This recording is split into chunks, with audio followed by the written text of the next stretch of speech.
Hello everyone!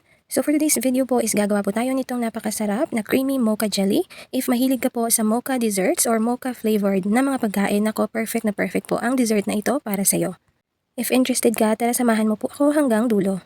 So mag-start po tayong gumawa ng ating mocha mixture. So kakailanganin po natin dito ng almost 1/2 cup ng powdered milk. And then mag-add din po tayo dyan ng 1 tablespoon ng cocoa powder. Kahit anong cocoa powder po is pwede. And then mag-add po tayo ng 1 teaspoon ng instant coffee. Ayan, so ganyan lang po yung ratio ng ating mocha powder. Kailangan lang po natin itong i-mekos-mekos ng mabuti hanggang sa mag-well combine po lahat nitong mga powder na pinagsama-sama natin.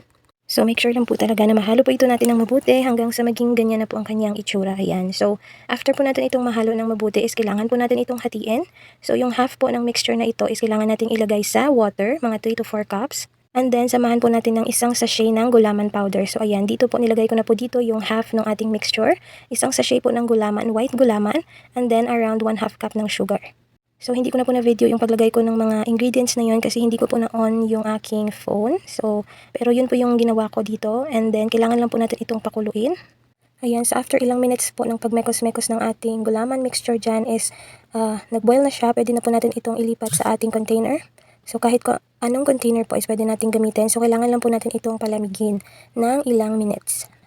Ayan, so after nga po ng ilang minutes na pagpapalamig, magiging ganito na po ang kanyang itsura. So pwede na po natin itong slice into small cubes po. Or depende po sa inyo kung gaano kalalaking cubes ang gusto niyo sa inyong mga gulaman. Ayan, so katamtamang laki lang po ang aking ginawa dito. So again po, around 3 to 4 cups of water lang po ang inilagay ko dito para hindi naman siya masyadong matigas at hindi din siya masyadong malambot. So tamang-tama lang. So, ito pong ginawa ko ay mixture lamang po ito ng pang-isahang sachet ng gulaman. If gusto nyo pong gumawa ng mas marami, i-multiply nyo na lang po yung mga ingredients na nilagay ko dito para maging ganun pa din po siya kasarap at ka-creamy. So, ayan nga, after nating ma-slice, ilagay lang po natin yan sa isang mixing bowl. And then, maglagay po tayo dyan ng isang can ng evaporated milk. So, kahit anong brand is pwede. Ayan, so napakasimple lang po talaga ng recipe na ito pero talagang napakasarap po nito.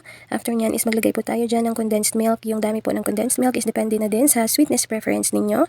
And then maglagay din po tayo dyan ng isang pack ng cream or all-purpose cream. Ayan, so mas maganda pag chilled po yung cream natin. And then, yung remaining po na half ng mocha powder na ginawa natin kanina, yun po ang ihahalo natin dito. Ayan, so ihalo po natin ito sa ating mixture. So, ganyan lang po kadali at kasimple ang dessert na ito pero for sure talagang makakalimutan mo yung pangalan mo pag natikman mo po ito. So, kung mahilig ka sa coffee jelly, nako, mag-goodbye ka po talaga sa coffee jelly pag natikman mo itong creamy mocha jelly. Napakasarap po talaga nito. Walang halong biro, itry nyo po. Napakasimple lang ng mga ingredients. And then, i-chill po natin ito para mas lalo siyang maging creamy. At ayan po ang kanyang naging itsura kinabukasan. So, chinil ko po ito overnight. At talagang super creamy po niya, super sarap at super bango. Talagang mocha po ang kanyang amoy. So, sa simpleng mga ingredients lang, makakagawa na po talaga tayo ng napakasarap na dessert. Napaka-easy lang po nito. So, if meron ka pong time at mga ingredients dyan, ako, itry mo po. Yun lang po for today. Thank you so much po for watching. Pakisuyo na din po ng follow sa aking page para maging updated po kayo sa susunod ko pang mga video. And pakishare na din po para makita din po ng iba itong video na ito. Maraming salamat po sa panonood. Ingat po kayo. Enjoy! Have a nice day po. Bye-bye! See you po on my next video. Bye-bye! Ang sarap talaga nito. Thank you so much for watching. Have a great day again. Bye-bye!